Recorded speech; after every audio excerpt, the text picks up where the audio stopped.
Friedel craft alkylation. इस reaction के अंदर हम बेंजीन की रिएक्शन करते हैं एल्किल हैलाइड के साथ।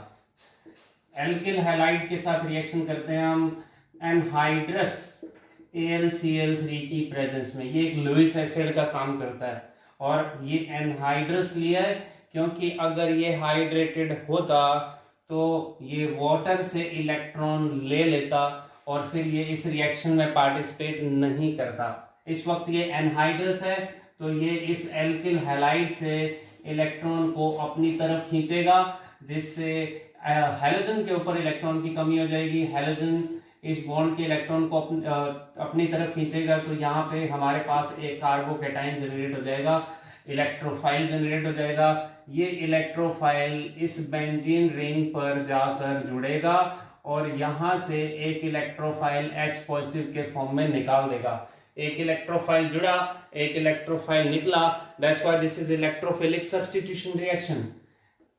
ये हैलोजन के साथ जुड़ेगा और AlCl3 एज ए कैटलिस्ट लिया था वो रीजेनरेट हो जाएगा। इस तरह से हमारे पास बेंजीन से एल्किल बेंजीन बन गई।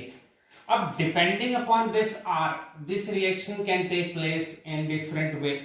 हम RX लेके चलते हैं और AlCl3 लेके चलते हैं और हम ये मानते हैं कि ये हमारे पास जो R ग्रुप है ये एक टर्शरी ग्रुप है। टर्शरी एल्किल हैलाइड अगर हमने लिया तो रिएक्शन किस तरह से होगी? पहले हमारे पास एक कार्बोकैटायन जनरेट होगा और साथ में AlCl3X नेगेटिव आयन जनरेट होगा। फिर ये R पॉजिटिव बेंजीन रिंग के साथ रिएक्ट करेगा और हमारे पास प्रोडक्ट मिल जाएगा यहां पर एल्किल बेंजीन। दूसरी रिएक्शन, यहां पर अगर ये ग्रुप एक प्राइमरी ग्रुप है, प्राइमरी एल्किल हैलाइड लिया, तो उस केस में यहां पर एक डिफरेंट स्पीशीज जनरेट होगी। इसमें एल्किल का हैलोजन के साथ बॉन्ड टूट रहा है और हैलोजन का इस AlCl3 के साथ बॉन्ड बन रहा है। क्योंकि ये बॉन्ड टूट रहा है इसलिए इसके ऊपर पार्शियल पॉजिटिव चार्ज जनरेट हो जाएगा और ये इसके साथ बॉन्ड बन रहा है तो इसके ऊपर पार्शियल नेगेटिव चार्ज जनरेट हो जाएगा। ये स्पीशीज बेंजीन रिंग के साथ रिएक्शन करेगी। बेंजीन रिंग के साथ रिएक्शन करने से हमारे पास एल्किल बेंजीन बन जाएगा। यहां पर एक HX बनेगा, ऊपर भी हमारे पास एक HX बना था और AlCl3 रीजनरेट हो जाएगा। टर्शरी और प्राइमरी के अलावा सेकेंडरी का केस है, that could be of this type और this type depending upon reaction conditions.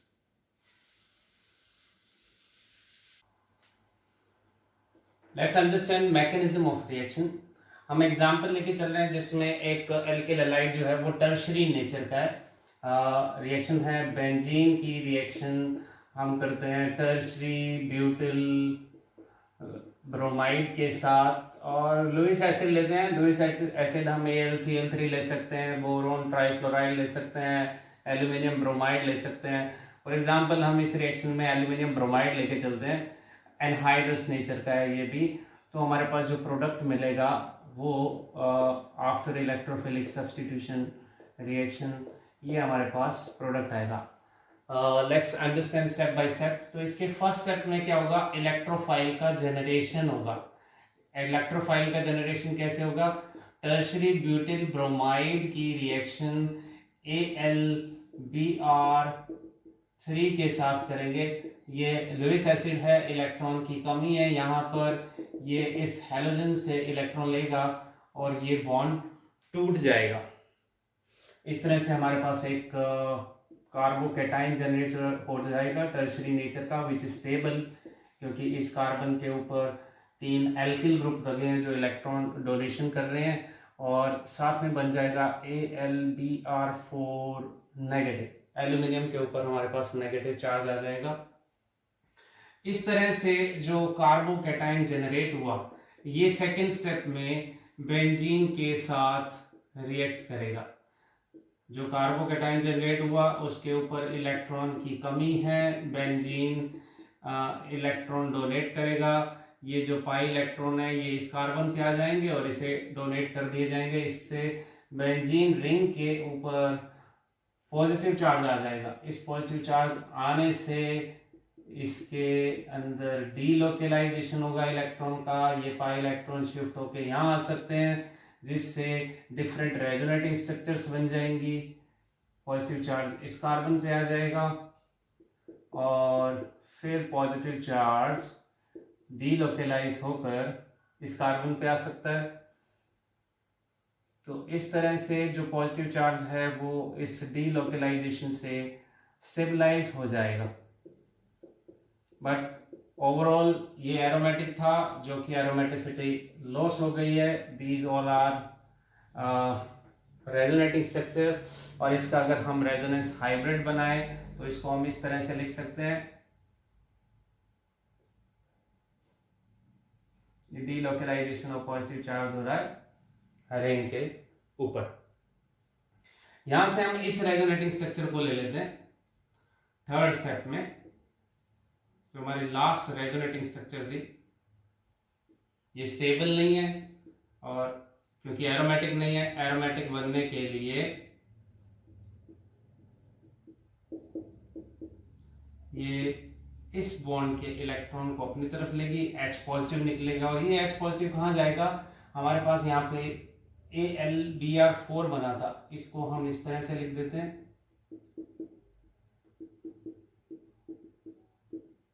ये नेगेटिव है। इसके अंदर इस बॉन्ड के इलेक्ट्रॉन, देखो ये इलेक्ट्रॉन जब इधर जाएंगे तो ये पॉजिटिव आ जाएगा, ये Br इस बॉन्ड के इलेक्ट्रॉन को अपनी तरफ खींचेगा और ये इसे डोनेट कर देगा। तो ये क्या बन जाएगा, ये हमारे पास एरोमेटिक हो जाएगी बेंजीन रिंग। ये इस तरह से CH3 CH3 CH3 ये बन जाएगा HBr, और साथ में रीजनरेट क्या हो जाएगा, AlBr3 रीजनरेट हो जाएगा, जो रिएक्शन में फिर से पार्टिसिपेट कर सकता है। तो इस तरह से एक बेंजीन रिंग के ऊपर हमने एक टर्शियरी एल्काइल ग्रुप को ऐड कर दिया, ये R ग्रुप है। नेक्स्ट हम एग्जांपल लेके चलते हैं जिसमें R ग्रुप एक प्राइमरी हो, तो रिएक्शन की मैकेनिज्म किस तरह से होगी। एग्जांपल लेके चल रहे हैं हम प्राइमरी के केस के लिए। बेंजीन की रिएक्शन हम कर दें CH3 CH2 CH2Cl और साथ में ले लें AlCl3, ये भी एनाइडस के फॉर्म में लेंगे। तो इस रिएक्शन के अंदर जो हमारे पास प्रोडक्ट बनेंगे वो दो तरीके के प्रोडक्ट बन सकते हैं। देखो, एक इसके ऊपर डायरेक्टली ये प्रोपिल ग्रुप लग जाए, और एक प्रोडक्ट और बनेगा जिसमें यहां पर आइसोप्रोपिल ग्रुप हो सकता है, ठीक है। और साथ में साइड प्रोडक्ट के फॉर्म में क्या बनेगा, HCl और AlCl3। तो ये किस तरह से बनते हैं, इसकी मैकेनिज्म को देखते हैं हम।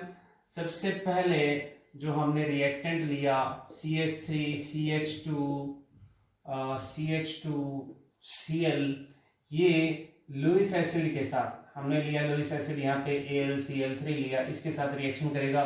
किस तरह से रिएक्शन करेगा, इसके पास नॉन बॉन्डिंग इलेक्ट्रॉन है, ये क्लोरीन की तरफ जाएंगे, क्लोरीन से एल्यूमिनियम की तरफ जाएंगे, एल्यूमिनियम के पास इलेक्ट्रॉन डेंसिटी कम है, तो यहाँ पर एक स्पीशीज जनरेट होगी हमारे पास CH3 CH2, ये बॉन्ड टूट रहा है, ये बॉन्ड टूट रहा है क्योंकि इस, देखो जब ये इलेक्ट्रॉन इधर जाएंगे तो ये इलेक्ट्रॉन इसके पास जाएंगे, तो ये बॉन्ड टूट रहा है, इट मीन्स यहाँ पे पॉजिटिव चार्ज जनरेट होगा, और ये इलेक्ट्रॉन इसकी तरफ जा रहे हैं, तो एल्यूमिनियम के ऊपर पार्शियल नेगेटिव चार्ज जनरेट होगा। तो ये हमारे पास एक रिएक्टिंग स्पीशीज जनरेट होगी है जो बेंजीन रिंग के साथ रिएक्ट करेगी। यहाँ पर एक प्रोबेबिलिटी है, very interesting fact is there.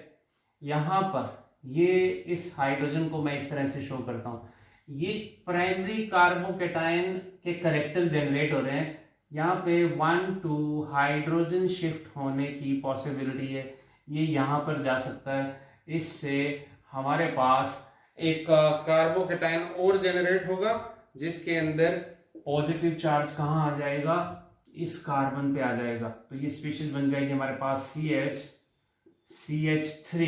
अब जब ये इस पे शिफ्ट होगा तो पॉजिटिव चार्ज यहाँ पे आएगा, तो ये हिस्सा इसके साथ जुड़ जाएगा, it is like this, Cl Al Cl, sorry Cl, तो यहाँ पार्शियल पॉजिटिव चार्ज और यहाँ पर पार्शियल नेगेटिव चार्ज। देखो तो अब हमारे पास रिएक्टिंग स्पीशीज दो बन गई हैं। इस तरह से बने हुए ये दोनों कार्बोकेटायन बेंजीन से रिएक्ट कर सकते हैं। हम दोनों प्रोबेबिलिटी लेके चलते हैं, बेंजीन के साथ इनकी रिएक्शन करते हैं।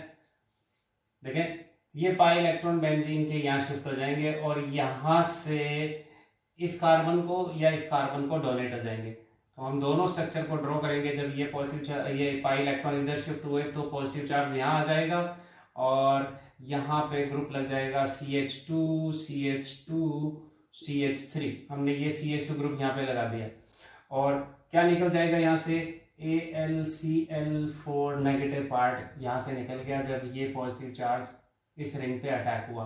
दूसरी प्रोबेबिलिटी क्या है, पॉजिटिव चार्ज यहाँ आ गया जब ये इलेक्ट्रॉन इधर शिफ्ट हुए तो यहाँ से यहाँ पे जो नेगेटिव चार्ज है वो डोनेट हो गया इस कार्बन को, तो ये बन जाएगा CH CH3 CH3 और AlCl4 निकल जाएगा। दोनों इस तरह से रिएक्ट कर सकते हैं। Both are not still stable. Stability कहां से आएगी, जब ये एरोमेटिक होगा। एरोमेटिक कैसे होगा, जब इस बॉन्ड के इलेक्ट्रॉन यहां आ जाए। अब मैं इसकी रेजोनेटिंग स्ट्रक्चर नहीं बना रहा हूं, जैसे मैंने पहले बनाई है। पॉजिटिव चार्ज डीलोकलाइज होके यहाँ पे आ सकता है, यहाँ पे आ सकता है। इसमें पॉजिटिव चार्ज डीलोकलाइज होके यहाँ पे आ सकता है, यहाँ पे आ सकता है। That's why these are stable. तो ये जो सिग्मा बॉन्ड के इलेक्ट्रॉन है अगर रिंग में चले जाएंगे, कैसे चले जाएंगे, इसकी रिएक्शन हम करते हैं। AlCl4 नेगेटिव जो बीच में बना था इसको हम दिखा देते हैं Cl Al Cl Cl Cl, ये नेगेटिव पार्ट है। देखो मैं दोनों रिएक्शन को समझाने की कोशिश करता हूं। ये जो सिग्मा बॉन्ड के इलेक्ट्रॉन है क्लोरीन के पास आ जाए तो क्लोरीन क्लोराइड के फॉर्म में इसे अपने इलेक्ट्रॉन डोनेट करेगा, H पॉजिटिव बन जाएगा ये, और ये यहाँ पे चल जाएगा। इस बॉन्ड के इलेक्ट्रॉन इधर गए तो ये H पॉजिटिव है, ये Cl इसको अपने इलेक्ट्रॉन डोनेट करेगा तो ये क्या बन जाएगा, HCl बन जाएगा। ये क्या बन जाएगा, AlCl3 बन जाएगा। HCl बन जाएगा, AlCl3 बन जाएगा। और अब ये प्रोडक्ट क्या बन गया, ये एक हमारे पास रीअरेंज प्रोडक्ट आ गया। स्टार्टिंग जो एल्किल ग्रुप था उसके कंपैरिजन में ये रीअरेंज प्रोडक्ट आ गया। ठीक है, दूसरी तरफ भी सेम टू सेम रिएक्शन हो सकती है। Cl Al Cl Cl Cl, ये नेगेटिव, इस बॉन्ड के इलेक्ट्रॉन यहाँ आ जाए, ये बॉन्ड के इलेक्ट्रॉन यहाँ चले जाएंगे तो ये H पॉजिटिव बन जाएगा। ये Cl नेगेटिव है, ये अपने इलेक्ट्रॉन इसे देगा तो ये क्या बन जाएगा, ये HCl, ये क्या बन जाएगा, AlCl3, और ये हमारा क्या एक नॉर्मल प्रोडक्ट बन जाएगा जिसमें बेंजीन रिंग पर हमारे पास एक n propyl group, normal propyl group लगा हुआ और यहाँ पे रीएरेंज प्रोडक्ट बन जाएगा। That's how this type of primary alkyl halide react with benzene and give two isomeric alkyl benzenes. So हम यहाँ पे देख सकते हैं this is a drawback of this Friedel Crafts reaction. Drawback क्या है कि हम प्रोपिल ग्रुप को बेंजीन पर लगाना चाह रहे हैं बट ये रीअरेंज होकर आइसोप्रोपिल ग्रुप के फॉर्म में भी यहाँ पे लग जाता है। तो first drawback is of this reaction is rearrange product are possible in this reaction. दूसरा ड्रॉबैक क्या है इसके अंदर, पॉली एल्काइलेशन की पॉसिबिलिटी है। पॉली एल्काइलेशन को समझाने के लिए मैं एग्जांपल लिखता हूं। बेंजीन की अगर हम मेथिल क्लोराइड के साथ रिएक्शन करें AlCl3 की प्रेजेंस में, एक्सपेक्ट क्या करते हैं कि बेंजीन जब मेथिल क्लोराइड के साथ रिएक्शन करेगा AlCl3 की प्रेजेंस में तो ये इलेक्ट्रॉन चले जाएंगे एल्यूमिनियम के पास, ये इलेक्ट्रॉन चले जाएंगे क्लोरीन के पास, तो हमारे पास एक इलेक्ट्रोफाइल जनरेट होगा CH3 और ये जाके जुड़ जाना चाहिए बेंजीन पर। तो ये प्रोडक्ट हम एक्सपेक्ट करते हैं कि टोल्यूइन बन जाएगा और साथ में HCl बन जाएगा। बट अब हमारे पास रिएक्शन के अंदर जो इलेक्ट्रोफाइल है उनके पास चॉइस है। इलेक्ट्रोफाइल तो लगातार जनरेट होता रहेगा क्योंकि मेथिल क्लोराइड प्रेजेंट है, AlCl3 कैटलिस्ट प्रेजेंट है। जैसे जैसे रिएक्शन प्रोसीड होगी अब इस रिएक्टेंट के पास, इस इलेक्ट्रोफाइल के पास चॉइस होगी कि वो बेंजीन पे रिएक्ट करे या नए बने हुए रिएक्टेंट। जो ये देखो ये अब रिएक्टेंट का काम करेगा रिएक्शन के अंदर, ये बन गया तो ये इसके साथ भी रिएक्ट कर सकता है, इसके साथ भी रिएक्ट कर सकता है। इसे इलेक्ट्रॉन इसकी तुलना में यहां से ज्यादा मिलेंगे। क्यों ज्यादा मिलेंगे? CH3 ग्रुप क्या है? एक इलेक्ट्रॉन डोनेटिंग ग्रुप है।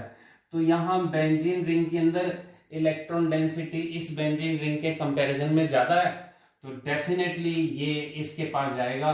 और मेथिल ग्रुप क्या होता है? Ortho para directing. ये इलेक्ट्रॉन डेंसिटी इंक्रीज करेगा ऑर्थो पोजीशन पर और पैरा पोजीशन पर। तो हमारे पास फर्दर इसके अंदर क्या प्रोडक्ट बन सकते हैं, इसका आगे एल्काइलेशन हो सकता है। तो यहाँ पे हमारे पास ऐसा हो सकता है कि इस CH3 के अलावा एक CH3 यहाँ लग जाए, ये हो सकता है इस CH3 के अलावा एक CH3 यहाँ लग जाए।